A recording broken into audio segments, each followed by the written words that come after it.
미국 중앙은행인 연방준비제도가 지난달에 이어 기준금리를 0.25%포인트 인상하는 베이비 스텝을 단행했습니다. 최근에 은행 위기가 빠르게 진정되고 있어 물가 안정에 우선순위를 둔 것으로 해석됩니다. 금리 인상 소식에 뉴욕 증시는 하락 마감했습니다. 중국을 뒤덮은 최악의 황사가 유입돼 인천과 경기 등 서해안 지역에 황사 위기경보 관심 단계가 내려졌습니다. 오늘 전국 대부분 지역에 건조함을 해소해줄 단비가 내립니다. 대장동 개발 비리와 성남FC 불법 후원 의혹을 수사해온 검찰이 이재명 더불어민주당 대표를 불구속 상태로 재판에 넘겼습니다. 이 대표는 답을 정해놓은 검찰 수사의 결과라며 법원에서 진실이 가려질 것이라고 자신했고 국민의힘은 누구도 법 위에 군림할 수 없다며 대표직도 내려놓으라고 비판했습니다. 민주당은 이재명 대표가 정치 탄압을 받았다며 당원 80조를 적용하지 않고 대표직을 유지하기로 결정했습니다. 이에 반대하는 일부 권리당원들은 오늘 이 대표의 직무를 정지시켜달라는 가처분 신청을 낼 예정입니다. 검찰 수사권을 축소하는 이른바 검수완박법의 입법 과정과 내용이 정당한지를 가리는 헌법재판소의 판단이 오늘 나옵니다. 어떤 결과가 나오든 사법체계나 정치권의 미칠 파장이 적지 않을 것으로 전망됩니다. 부동산 침체 등의 영향으로 올해 공동주택 공시가격이 18% 넘게 떨어진 데다 종합부동산세 세법 개정까지 겹쳐 보유세 부담이 지난해보다 대폭 줄어들게 됐습니다. 공시가 15억짜리 아파트 보유세는 30% 넘게 떨어지고 1세대 1주택 종부세 부담자는 절반 수준으로 감소했습니다. 시청자 여러분 안녕하십니까? 3월 23일 목요일 굿모닝 YTN 2부 시작합니다. 최근 미국의 금융 불안 사태에도 연방준비제도가 지난달에 이어 0.25%포인트 금리 인상을 단행했습니다. 은행 위기를 잠재울 수 있다는 자신감을 나타내면서 동시에 아직은 인플레이션을 잡는 것이 우선순위라는 점을 분명히 했습니다. 미국 연결해서 자세한 내용 알아보겠습니다. 권준기 특파원. 네, 워싱턴입니다. 네, 금리 동결 관측도 있었는데 결국 0.25%포인트 인상을 했군요. 그렇습니다. 미국 연방준비제도는 이틀간 회의를 마치고 금리를 0.25%포인트 인상한다고 발표했습니다. 이로써 미국의 기준금리는 4.75%에서 5%로 높아졌습니다. 이번 금리 인상은 지난해 3월부터 9번 연속 금리 인상이고 지난해 말 금리 인상 속도 조절에 들어간 뒤 2달 연속 0.25%포인트 베이비 스텝 금리 인상 단행입니다. 최근 실리콘밸리 은행 붕괴 등 금융권 불안 사태가 이어지면서 시장에서는 연준이 이번에는 금리를 동결할 거라는 관측도 내놓고 있었습니다. 금리를 높이면 금융 불안이 더 심해질 수 있다는 우려 때문입니다. 제롬 파월 연준 의장도 기자회견에서 금리 동결을 검토했다고 인정하면서도 경제 수치가 너무 강력한 것으로 나타나 금리 인상을 결정했다고 말했습니다. 연방정부의 은행 안정 대책으로 금융 불안이 진정되고 있는 만큼 물가 안정이 우선순위라고 판단했다는 겁니다. 파월 의장의 말 직접 들어보시죠. Assets at par.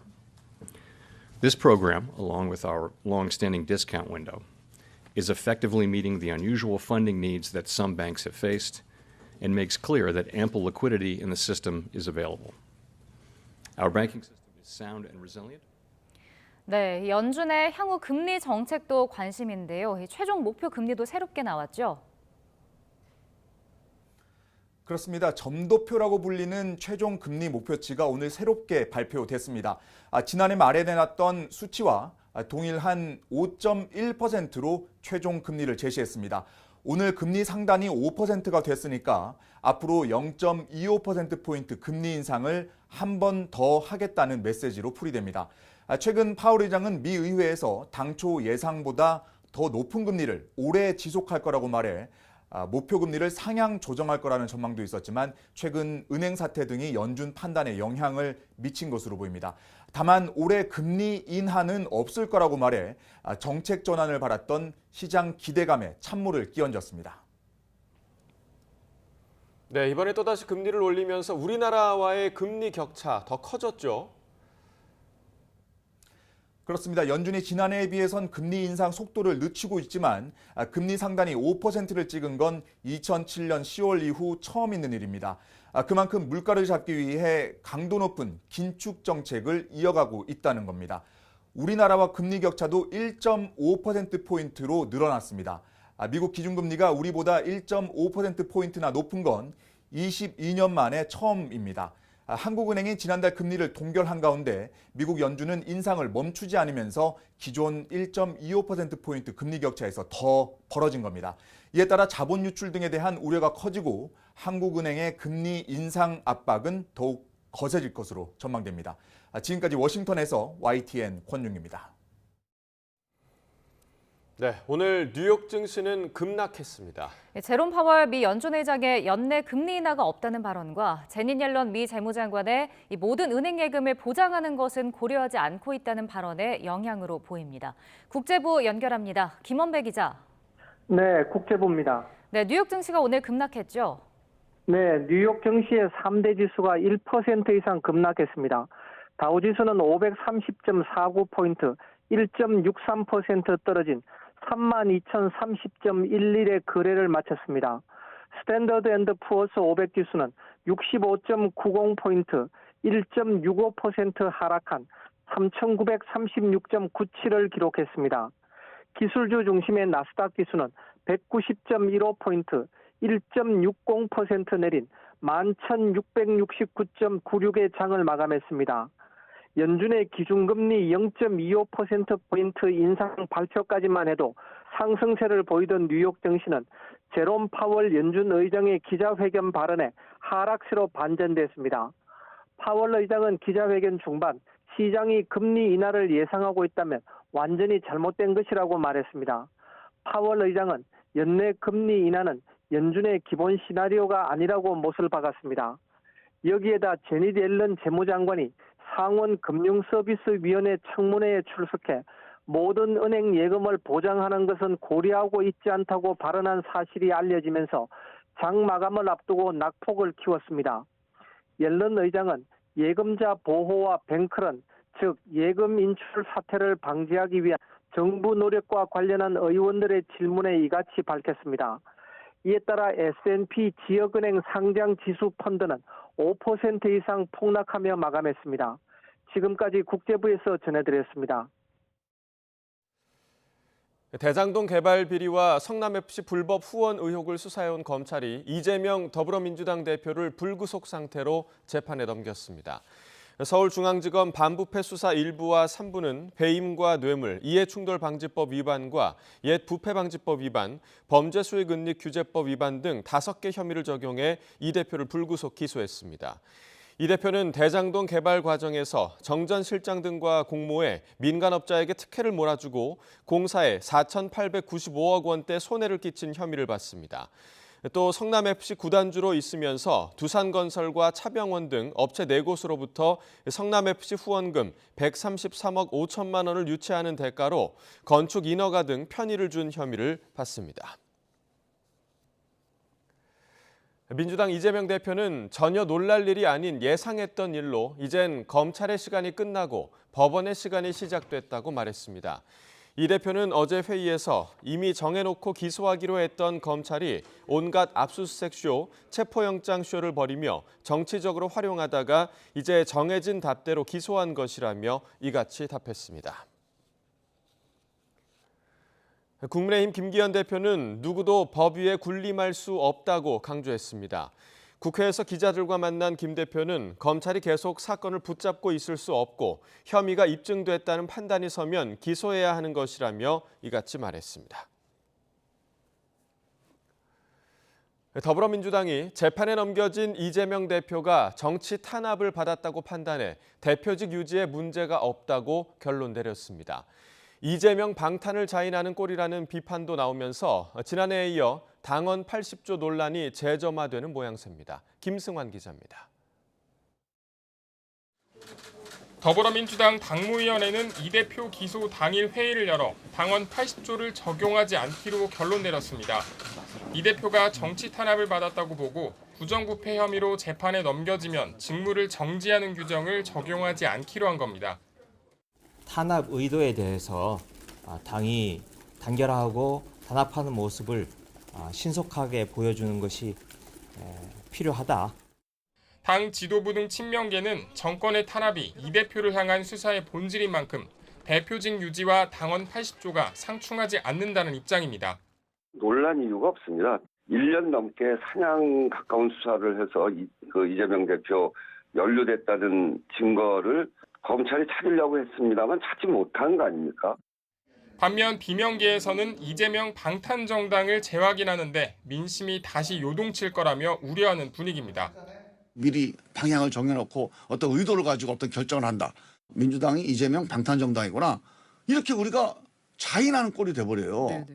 새 체제로 내년 총선을 준비하기 위해서는 이 대표의 결단이 필요하다는 목소리도 꾸준히 제기됩니다. 물론 집단 반발로 이어질 가능성이 아직은 작다는 게 지도부 판단이지만 당 내용의 불신은 언제든 되살아날 수 있습니다. 이 대표가 비명계인 송갑석 의원을 호남 몫의 지명직 최고위원에 임명하는 안을 포함해 대대적인 당직 개편을 고려하는 것 역시 내부 반발을 최소화하기 위한 조치로 해석됩니다. 이재명 대표가 사법 리스크를 정면 돌파하겠다는 뜻을 밝혔지만 거취 표명을 포함해 더 강도 높은 쇄신 요구가 이어질 거란 전망도 나옵니다. 여기에 당원 80조를 둘러싼 방탄 논란까지 당분간 계속될 수밖에 없어 보입니다. YTN 김승환입니다. 국민의힘은 더불어민주당이 이재명 대표의 당직을 유지하기로 한 것에 대해 대한민국 정당 민주주의는 또다시 이재명 방탄 앞에 무너졌다고 비판했습니다. 유상범 수석대변인은 민주당은 속전속결로 이재명 대표에 대한 방탄막을 정비했고 당직 정지 예외 적용이라는 웃지 못할 희극의 첫 수혜자가 이 대표 본인이 됐다며 이같이 말했습니다. 더불어민주당 권리당원 일부가 대장동 성남FC 의혹으로 재판에 넘겨진 이재명 대표의 직무를 정지시켜달라는 가처분을 신청합니다. 백광현 씨를 비롯한 민주당 권리당원들은 오늘 서울 남부지방법원에 민주당 당원 80조에 따라 이 대표 직무를 정지시켜달라는 가처분 신청서를 냅니다. 지난해 9월부터 시행된 검찰 수사권 축소법, 이른바 검수완박법의 입법 과정과 내용이 정당한지에 대한 헌법재판소의 판단이 오늘 나옵니다. 어떤 결과가 나오든 수사기관이나 정치권에 적지 않은 영향을 미칠 것으로 보입니다. 김다연 기자가 보도합니다. 검찰 수사권 완전 박탈이란 뜻의 검수완박법은 검사의 직접 수사 범위를 기존 6대 범죄에서 2대 범죄로 줄이고 보안 수사도 일부 제한하는 법으로 입법 과정에서부터 논란을 빚었습니다. 법이 시행된 지 반년 만에 헌법재판소가 검수완박법, 그러니까 개정검찰청법과 형사소송법이 정당한지에 대한 판단을 내립니다. 국민의힘과 법무부가 각각 국회를 상대로 청구한 권한쟁의 심판 2건입니다.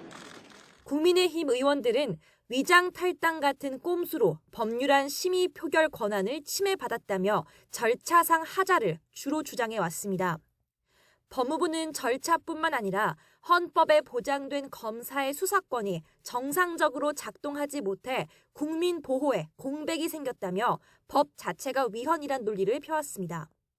반면 탈당은 독자적 판단에 따른 정치적 결정일 뿐이고 검사의 수사권과 기소권은 법률상 권한이라 입법으로 선택할 수 있다는 게 국회 입장입니다. 국가기관 사이 다툼을 정리하는 권한쟁의 심판은 재판관 9명 가운데 5명 이상의 찬성으로 인용이나 기각, 각하 결정이 나오는데 이번 사건 경우의 수는 더 복잡합니다. 법 자체의 위헌성뿐 아니라 국회 파행이 이어졌던 입법 과정 모두 판단 대상이 될 수 있기 때문입니다. 권한 침해가 있었는지 법률 개정 행위가 무효인지에 대한 판단에 따라 헌재 주문이 달라질 수 있는 겁니다. 만약 권한 침해부터 인정 안 되면 더 따져볼 것도 없이 그냥 기각입니다. 여기서 권한은 국민의힘의 심의 표결권과 검사의 수사권 등으로 기각된다면 국회의 입법 자율권이 더 중요하다는 취지로 해석할 수 있습니다. 일부만 인용될 수도 있습니다. 권한 침해는 인정됐지만 법률의 위헌성은 인정되지 않는 경우입니다. 권한 침해와 위헌성이 모두 인정되는 경우엔 전부 인용 결정이 내려집니다. 이 경우 법은 무효가 될 것이고 입법 공백을 채우는 건 다시 국회의 몫으로 돌아가게 됩니다. 물론 소송 자격 자체가 인정되지 않으면 본안에 대한 판단 없이 각하가 나오게 돼 현행법이 그대로 유지됩니다. 또 권한쟁의 심판에서 위헌 판단을 할 때 원래 정족수대로 재판관 5명 이상만 찬성하면 될지 아니면 위헌 법률 심판처럼 6명 이상이 필요할지에 대해 헌재가 새로운 판단까지 내놓을 가능성도 있습니다. 헌재가 두 사건에 대해 각기 다른 결정을 내린다고 가정하면 경우의 수는 더 늘어날 수밖에 없습니다. 만약 이번 권한쟁의 심판에서 법률에 대한 무효 판단이 나온다면 이는 헌재 역사상 첫 사례가 됩니다. YTN 김다연입니다.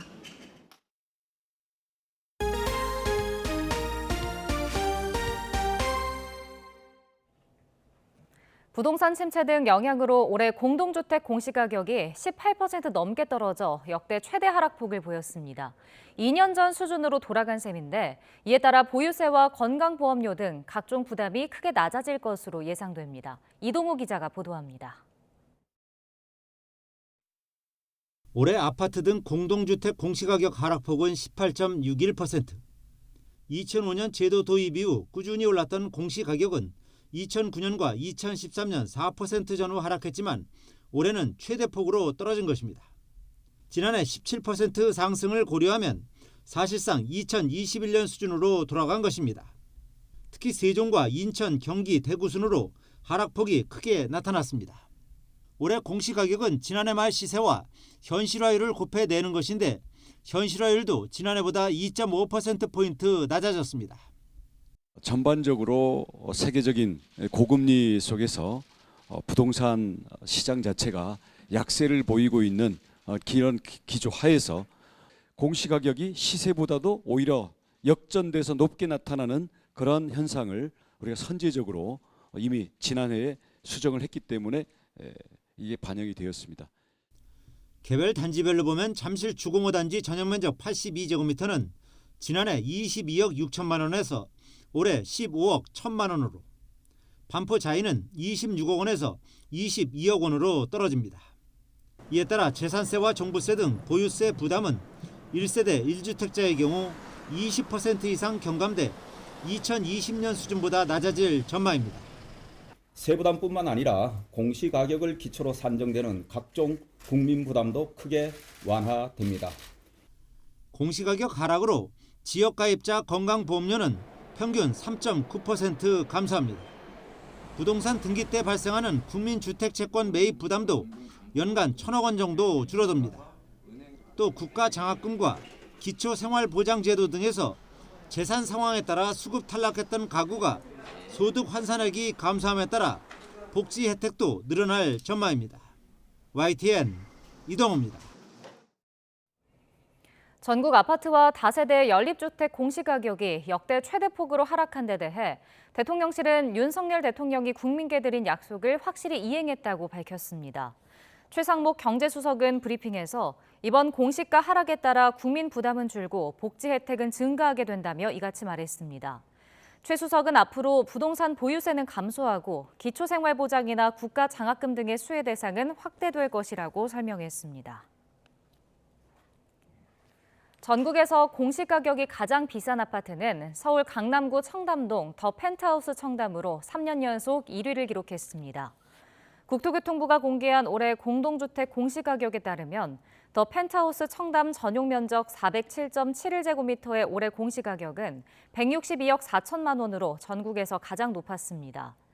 용산구 한남동 나인원 한남 전용 244.72제곱미터가 97억 400만 원으로 2위, 한남더일 244.75제곱미터가 88억 3,700만 원으로 3위입니다. 12,000여 가구로 국내 최대 재건축 단지로 관심을 끌었던 둔촌주공의 재건축 아파트인 서울 강동구 올림픽파크 포레온이 무순위 청약에서 결국 완판에 성공했습니다. 업계에 따르면 올림픽파크 포레온 일반 분양 물량 4,786가구가 모두 계약을 마쳤습니다. 지난 8일 진행된 무순위 청약에는 4만 1,540명이 신청해 평균 46.2대 1의 경쟁률을 기록했습니다. 코로나 이후 분기마다 꾸준히 감소하던 국내 은행의 부실 채권 잔액이 지난해 말부터 다시 증가하기 시작했습니다. 고금리에 빚을 못 갚는 사람들이 늘고 있는 건데 고위험 저신용자 대출이 많은 소규모 은행의 경우 부실 비용이 빠르게 증가하는 추세입니다. 보도에 김지선 기자입니다. 은행은 보통 석 달 이상 이자를 받지 못한 대출을 부실 채권으로 분류합니다. 지난해 말 국내 은행의 부실 채권 잔액이 10조 1천억 원으로 석 달 전보다 4천억 원 증가했습니다. 전체 대출 채권 가운데 부실 채권이 차지하는 비율도 0.4%로 전분기 말보다 상승했습니다. 은행이 분기별로 발표하는 부실 채권이 증가한 건 2020년 1분기 이후 2년 9달 만입니다. 기업이 부실 채권의 대부분을 차지해 어려운 경제 상황을 보여줬습니다. 대출자들의 옥죄는 고금리의 여파가 조금씩 수면 위로 드러나기 시작한 겁니다. 지속 감소해온 부실 채권 잔액이 증가세로 전환되었습니다. 최근 들어서 22년 하반기 중에 연체율도 상승세로 보임에 따라 향후 기업, 가계, 취약 부문의 신용 손실 확대 가능성에 대비할 필요가 있다고 보여집니다. 부실 채권에 대비해 은행이 피해를 덜 볼 수 있도록 한 대손 충당금 적립률은 227.2%로 지금껏 가장 높았습니다.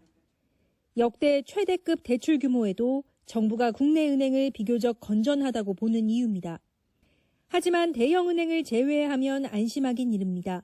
지방은행과 인터넷은행의 경우 시중은행에 비해 부실 채권 잔액도 비율도 가파르게 늘었습니다. 특히 시장 부진으로 부실 우려가 커진 부동산 PF 대출 채권이 제2금융권에 집중된 점도 문제입니다. 업종별 여신 한도 제한이 없는 새마을금고는 최근 3년 새 건설 부동산업 대출 잔액이 2배로 늘었는데 연체율 상승세가 심상치 않습니다. 아직 온기가 남아있는 코로나 만기 연장이나 이자 유예 등의 정책 효과가 완전히 가시고 나면 대출 부실이 더 급격히 드러날 거란 우려도 커지고 있습니다. YTN 김지선입니다. 기시다 후미오 총리까지 우크라이나 키이우를 전격 방문하면서 우크라이나 지원 대러 제재를 기치로 내건 G7 단합이 한층 더 공고해졌습니다. 기시다 총리의 키이우 방문을 계기로 서방과 중국, 러시아의 대립 구도는 더욱 분명해지고 있습니다. 보도에 김세호 특파원입니다. 인도를 방문한 뒤 극비리에 전격적으로 우크라이나 키이우를 찾은 기시다 총리. 볼로디미르 젤렌스키 대통령과 정상회담을 하며 우크라이나의 변함없는 지원을 강조한 것은 G7으로서도 상징적 의미가 큽니다.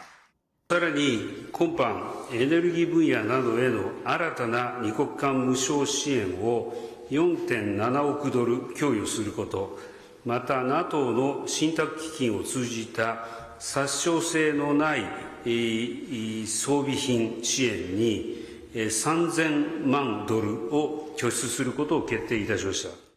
특히 올해 G7 의장국 정상인 기시다 총리의 방문은 중국 시진핑 주석이 러시아를 방문해 푸틴 대통령과의 밀착을 한창 과시할 때 이루어졌습니다. 이는 우크라이나와 러시아의 중개자 역할을 통해 외교 영향력을 키우려는 중국을 견제하고 G7의 단합된 메시지를 분명히 하기 위함도 있다는 관측이 나옵니다. 이혼 게이자이 신문은 중러 정상회담에서 중국이 러시아와 우크라이나의 정전과 대화를 주장했는데 이 같은 중국의 영향력 확대는 G7에는 타격으로 우크라이나 침공에 애매한 입장인 신흥국과 개발도상국에는 영향을 줄 수 있다고 분석했습니다. 기시다 총리가 앞서 인도 모디 총리를 찾은 것도 신흥국, 개발도상국 맹주를 자처하는 인도를 G7에 한층 가까이 끌어들이려는 포석으로도 해석됩니다. 기시다 총리의 키이우 방문 이후 서방 주요국들은 3월 말 제2차 민주주의 정상회의, 5월 G7 히로시마 정상회의 등을 통해 중러 견제에 더욱 속도를 낼 전망입니다. 특히 히로시마 G7 회의 계기에 한미일 정상회담이 성사되면 우리나라도 더욱 강력한 중러 견제 참여를 요구받을 수 있습니다. G7을 중심으로 한 서방과 중국, 러시아의 대립 구도가 선명해지면서 양 진영의 외교 각축전도 가열될 것으로 보입니다. 도쿄에서 YTN 김세호입니다. 평화의 여정이 될 거라고 했던 시진핑 주석의 러시아 방문, 막상 포장을 뜯어보니 중러 밀착, 반미연대 방점이 찍혀 있었습니다. 1년 넘게 이어지는 우크라이나 전쟁도 출구를 찾지 못한 채 장기전에 접어들 것으로 보입니다. 베이징에서 강정규 특파원이 보도합니다. 지각 대장으로 악명 높은 푸틴 러시아 대통령, 이번엔 한 발 먼저 나와 손님을 맞이합니다. 시진핑 중국 국가주석과 정장도 넥타이 색깔도 커플처럼 똑같이 맞췄습니다. 공식 환영 행사가 열린 곳은 크렘린궁에서도 가장 크고 화려한 성 게오르기홀. 지난해 9월 30일 푸틴이 우크라이나 점령 지역 4곳의 합병 조약에 서명했던 장소입니다. 我再次感谢你邀请我访问俄罗斯，中俄关系始终保持蓬勃、健康、稳定的发展势头。 황제 의전으로 중러 밀착을 과시한 반면 평화 중재는 온데간데 없이 사라졌습니다. 러시아의 철군 언급 없이 휴전을 촉구한 건 우크라이나가 용납할 수 없는 조건입니다. Because a ceasefire right now, freezing the lines where they are, basically gives him the time and space he needs to try to re-equip. 중국으로 이어지는 시베리아 추가 가스관 건설 계획은 러시아의 장기전을 이어갈 자금줄이 되고, 중국은 타이완 침공 때 예상되는 서방 제재에도 견딜 수 있는 에너지원을 확보한 셈입니다. Согласованы это 50 миллиардов метров кубических газа. Стабильных поставок, надежных стабильных поставок из России. 2박 3일 방러 일정을 마친 시진핑 주석은 젤렌스키 대통령과 별다른 접촉 없이 귀국했습니다. 결국 이번 방문이 우크라이나 침공으로 사면 초과에 몰린 러시아에 활로를 열어준 꼴이 되면서 전쟁의 출구는 더 찾기 어려워졌습니다. 베이징에서 YTN 강정규입니다. 에마뉘엘 마크롱 프랑스 대통령이 연금 개혁을 추진하면서 떨어진 인기를 받아들일 준비가 돼 있다면서 정년 연장을 골자로 하는 연금 개혁을 올해 말에는 시행할 수 있기를 희망한다고 밝혔습니다. 마크롱 대통령은 현지 시각 22일 오후 프랑스 방송사와 가진 인터뷰에서 더 오래 기다릴수록 연금제도 적자가 악화해 연금 개혁은 필요하다면서 이같이 말했습니다.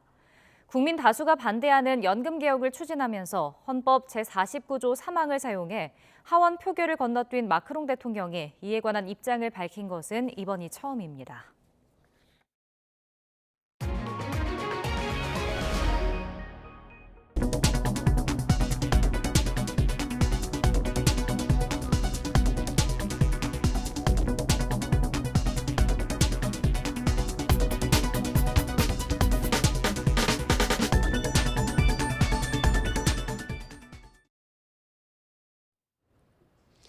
오늘 아침 전국 곳곳에 건조함을 해소해줄 단비가 내리고 있습니다. 현재 서울에는 산발적인 빗방울 정도만 떨어지고 있는데요.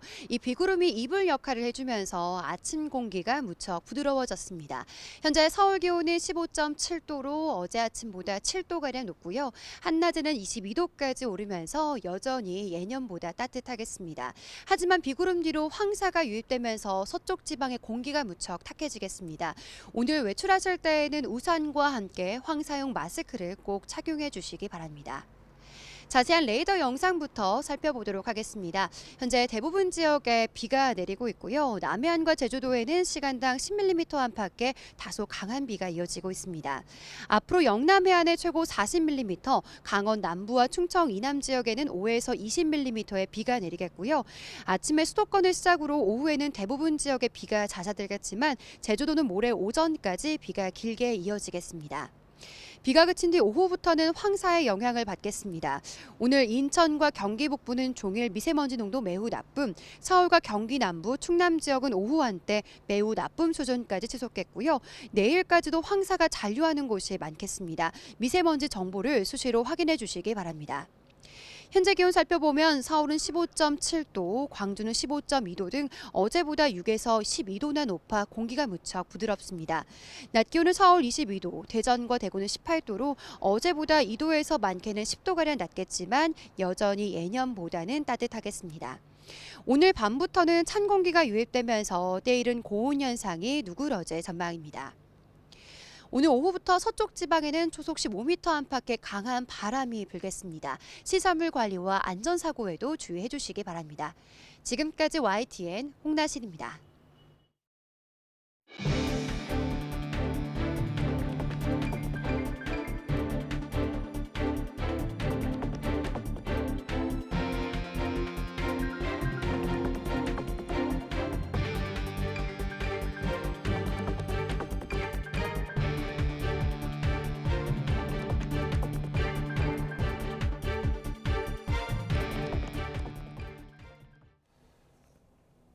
미국 중앙은행인 연방준비제도가 지난달에 이어 또다시 0.25%포인트 베이비 스텝 금리 인상을 단행했습니다.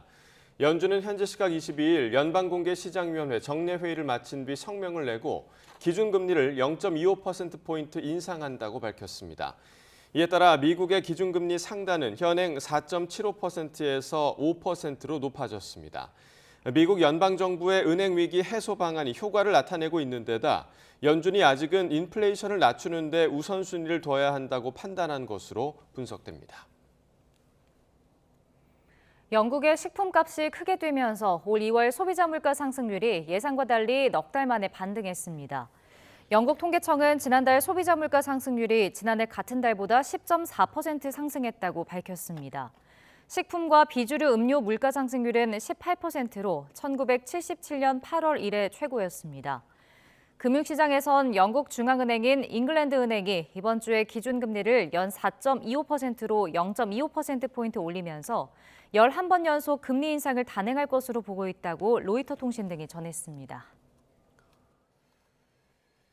검찰이 수사 착수 1년 6개월 만에 이재명 민주당 대표를 대장동 비리 의혹의 최고 윗선으로 결론 냈습니다. 기존 대장동 일당의 배임 혐의 재판이 상당 부분 진행된 상황에서 이 대표가 새롭게 배임 책임자로 지목된 만큼 향후 재판은 더욱 복잡해질 전망입니다. 임성호 기자입니다.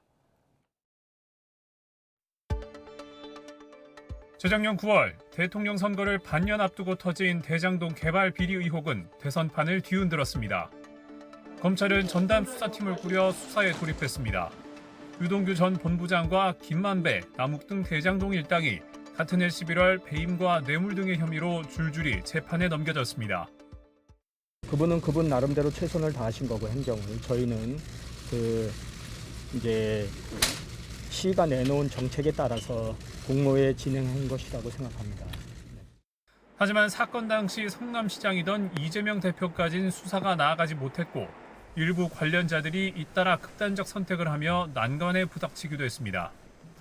그러다 지난해 5월 정권 교체 이후 검찰이 2기 수사팀을 꾸리면서 전환점을 맞았습니다. 유동규, 남욱 등 핵심 인물들이 기존 입장을 뒤집고 이 대표를 의혹의 정점으로 지목하고 나섰기 때문입니다. 배신감일 수도 있는데 제가 좀 착각했다는 생각이 많이 들었습니다. 결국 김용, 정진상 등 이 대표 자신도 인정한 최측근들이 차례로 재판에 넘겨졌고 이 대표까지 검찰 포토라인에 세 차례나 서야 했습니다. 윤석열 검사 독재 정권이 정적 제거를 위해서 국가 권력을 사유화한 최악의 현장입니다. 검찰은 헌정사상 처음으로 제1야당 대표에 대한 구속영장까지 청구하는 승부수를 던졌지만 체포동의안이 국회 문턱을 넘지 못했고 한 달여 만에 불구속 상태로 재판에 넘겼습니다. 이 대표를 대장동 비리 정점으로 결론 내린 만큼 후속 조치도 불가피하게 됐습니다. 당장 재작년 11월 기소했던 유동규 전 본부장 등 대장동 일당의 배임 액수였던 최소 651억 원을 4,895억 원으로 상향 조정하고 배임 책임자도 유 전 본부장에서 이 대표와 정 전 실장으로 바꿔야 합니다. 다만 이들의 1심 재판이 이미 80%가량이나 진행된 점은 변수입니다.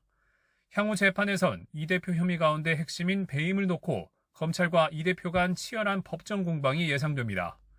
검찰은 공익 환수액이 확정이익 1,830억 원에 불과하다고 보지만 이 대표 측은 5,503억 원에 달한다고 맞서고 있습니다.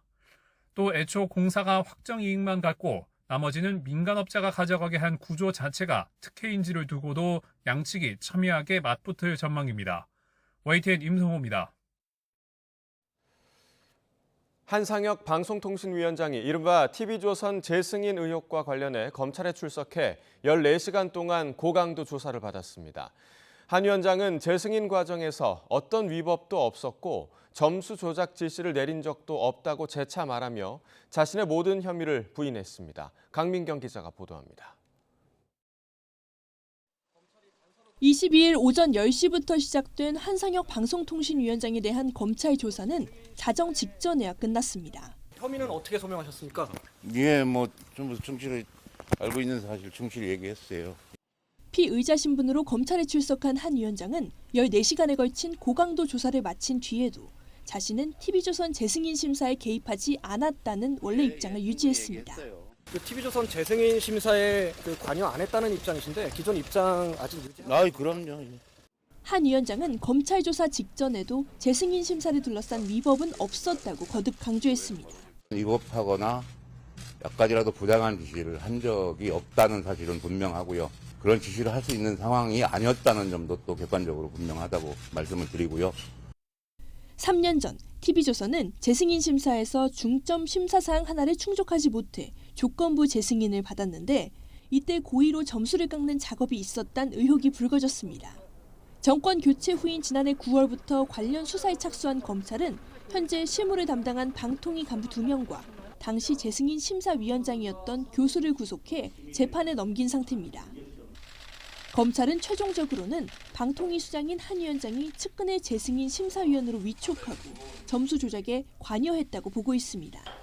이번 소환 조사에서 검찰은 한 위원장의 진술을 끌어내기 위해 방통위 관계자들의 진술 내용 등을 제시하며 한 위원장을 압박한 걸로 보입니다.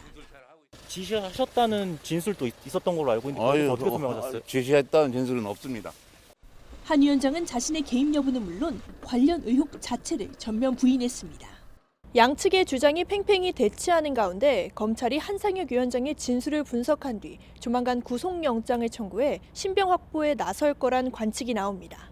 YTN 강민경입니다. 동료 의원 성추행 논란이 불거졌던 세종시 의회에서 이번에는 조례안 투표를 두고 여야 공방이 오가고 있습니다.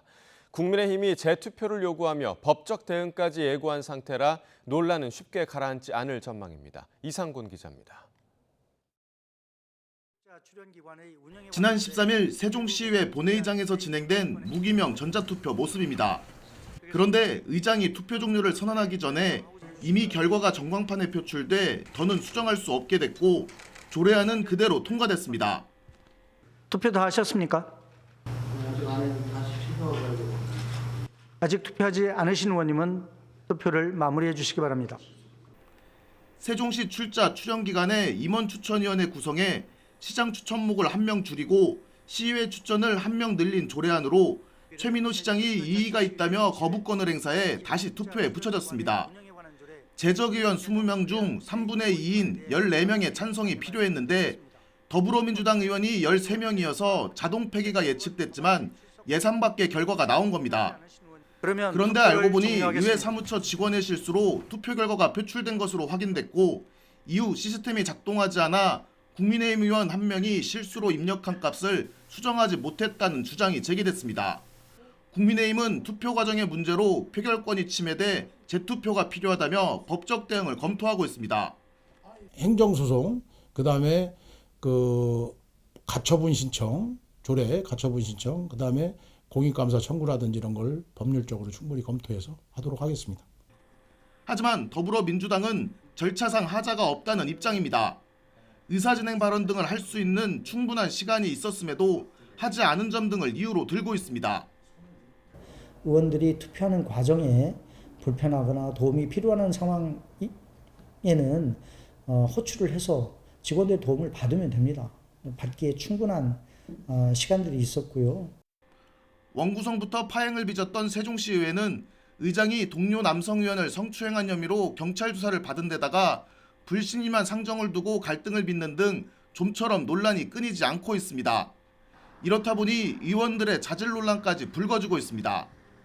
의원으로서의 역량이 부족하다 보니까 이런 불미스러운 일들이 자주 발생을 하고 또 진행상에 매끄럽지 못해서 또 양 진영 간의 어떤 갈등 사례가 증폭되고 있는데 이런 것들은 정말 그 세종시라든지 아니면 이제 시민들을 위해서 좋은 일이 아니에요.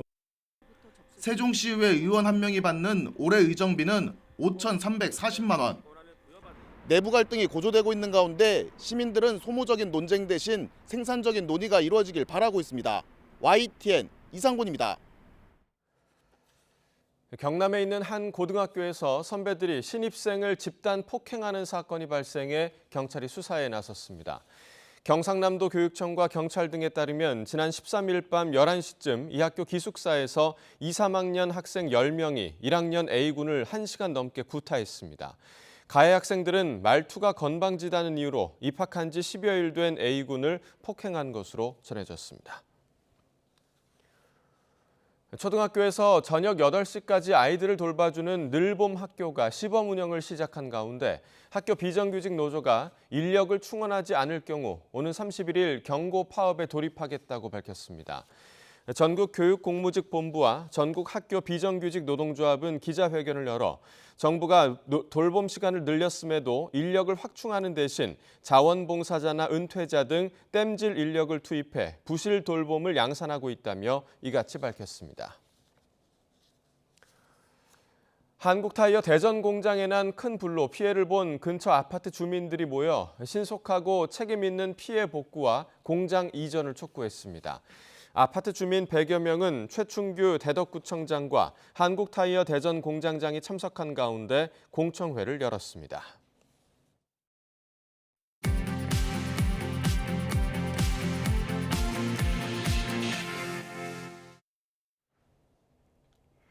이 시각 세계는입니다. 연금 개혁을 강행 중인 마크롱 프랑스 대통령이 프랑스는 1,700만 명의 은퇴자 대국이라며 지금 연금 개혁을 안 하면 붕괴한다고 말했습니다. 특히 개혁으로 인기를 잃어도 국익을 택할 수밖에 없다며 정치 생명을 건 정면 돌파를 거듭 밝혔습니다. 보도에 김상우 기자입니다. 프랑스 전역 곳곳에서는 연금 개혁에 반대하는 격렬한 시위가 노조를 중심으로 연일 계속되고 있습니다. 고령화로 퇴직자 대비 근로자 수가 계속 줄면서 연금 재정이 거덜이 나자 연금 100% 수령 나이인 현행 정년 62세를 2030년까지 점차 64세로 늦추는 개혁을 마크롱 정부가 속도전에 나섰기 때문입니다. 마크롱 대통령은 연금 개혁안이 하원에서 부결 가능성이 커지자 지난주 헌법의 특별 조항을 발동하는 초강수로 표결 없이 법을 통과시켰습니다. 그러면서 이번 주엔 법 시행이 필요하다며 대국민 설득에 나섰습니다. 대통령직을 처음 맡은 2017년 당시 1,000만 명이던 연금 수급자가 현재 1,700만 명이고 2030년에는 2,000만 명이 된다며 그대로 놔두면 연금제가 붕괴한다며 연내 시행을 희망한다고 밝혔습니다. Et plus on va attendre, plus il se dégradera. Donc cette réforme, elle est nécessaire. Et je le dis aux Français, ça ne me fait pas plaisir, j'aurais voulu ne pas la faire, mais c'est pour ça aussi que j'ai pris l'engagement de la faire devant vous par le sens des responsabilités. 마크롱 대통령이 헌법의 제49조 3항을 사용해서 하원 표결을 건너뛴 것과 관련한 입장을 공개적으로 밝힌 것은 이번이 처음입니다. 특히 모두를 설득하는 데 성공하지 못했다고 인정하면서도 개혁으로 인기를 잃어도 후회는 없다고 밝혔습니다. Mais entre les sondages et le court terme et l'intérêt général du pays, je choisis l'intérêt général du pays. Et s'il faut derrière endosser l'impopularité aujourd'hui, je l'endosserai. 마크롱 대통령의 정치 생명이 걸린 연금 개혁법은 한국의 헌법재판소 격인 헌법위원회 승인만 받으면 연내 시행이 가능합니다. 좌파 연합인 리프 등은 헌법위원회에 새 연금법의 위헌 여부를 따져달라고 신청했습니다. YTN 김상우입니다. 우크라이나를 전격 방문해 볼로디미르 젤렌스키 대통령과 회담한 기시다 후미오 일본 총리가 폴란드에서도 우크라이나 지원의 필요성을 역설했습니다. 일본 외무성에 따르면 기시다 총리는 현지 시간 22일 폴란드 바르샤바에서 안제이 두다 폴란드 대통령과 마테우슈 모라비에츠키 폴란드 총리와 만나 우크라이나 문제를 논의했습니다. 기시다 총리는 두다 대통령에게 우크라이나 방문 과정에서 폴란드가 협력해준 데 대해 감사의 마음을 전했는데요. 두다 대통령은 기시다 총리의 우크라이나 방문을 긍정적으로 평가했습니다. 토니 블링컨 미국 국무장관이 중국이 러시아에 무기를 지원할 경우 미국이 어떻게 대응할지 동맹들과 논의하고 있다고 밝혔습니다. 블링컨 장관은 상원 세출위원회에서 중국이 무기를 지원할 경우 한국, 일본 등 동맹국과 함께 제재할 계획이 있는지 질문해 무기 지원이 심각한 문제가 될 거란 입장은 미국만 밝힌 게 아니라며 이같이 말했습니다. 러시아가 달과 화성 탐사를 위한 유인 우주 프로젝트에서 중국과 협력을 이어가기로 했습니다. 타스 통신 보도에 따르면 유리 보리소프 러시아 연방우주공사와 로스코스모스 사장은 21일 러시아 지베즈다 TV 인터뷰에서 이 같은 계획을 밝혔는데요. 한편 양국 정부는 연구용 목적의 국제 달 기지 건설 프로젝트에도 함께하고 있습니다. 미국에서 인도 제약사의 인공 눈물을 사용했다가 시력을 잃거나 심지어 사망하는 사례가 잇따르고 있습니다. 미국 질병통제예방센터 CDC는 지난 14일 기준 16개 주에서 카바페넴 내성 녹농균 감염 사례 68건을 확인했으며 감염자 중 3명이 숨졌다고 밝혔습니다. 그러면서 감염자 중 8명은 시력을 잃었고 4명은 안구를 적출해야 했다고 덧붙였습니다. 지금까지 이 시각 세계den이었습니다.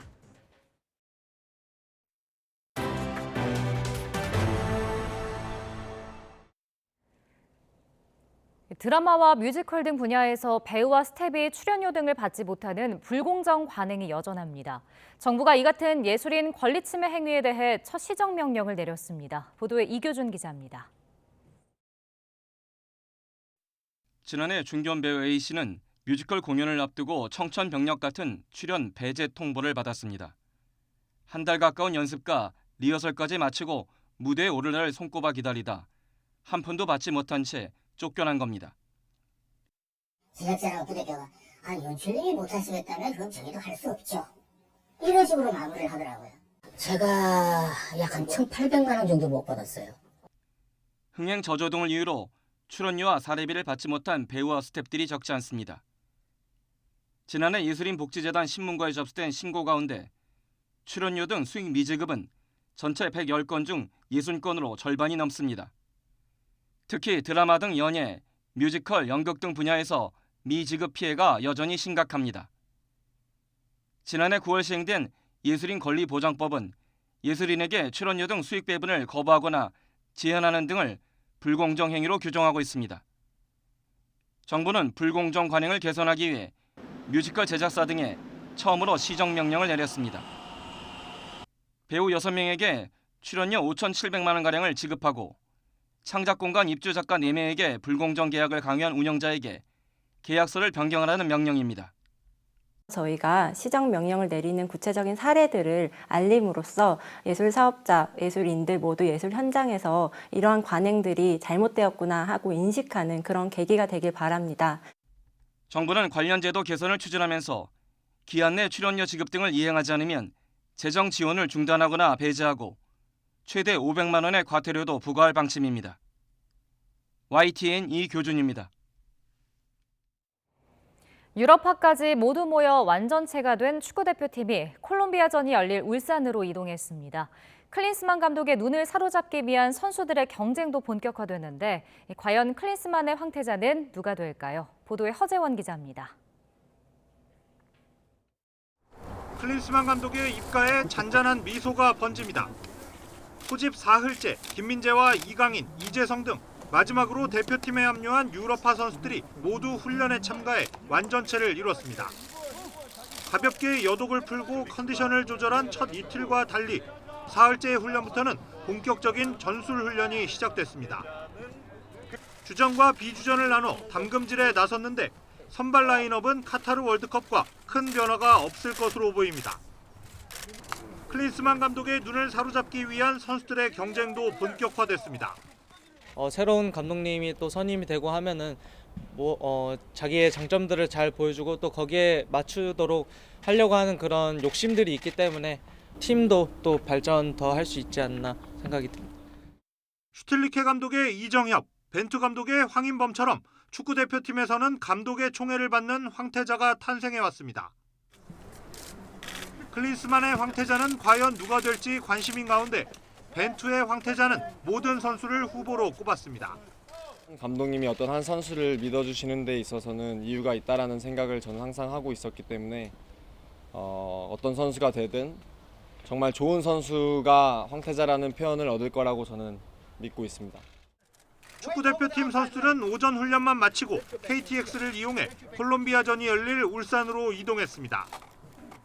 금요일 밤 우리보다 피파 랭킹이 8계단 높은 남미의 강호 콜롬비아를 상대로 클린스만호의 첫 항해가 시작됩니다.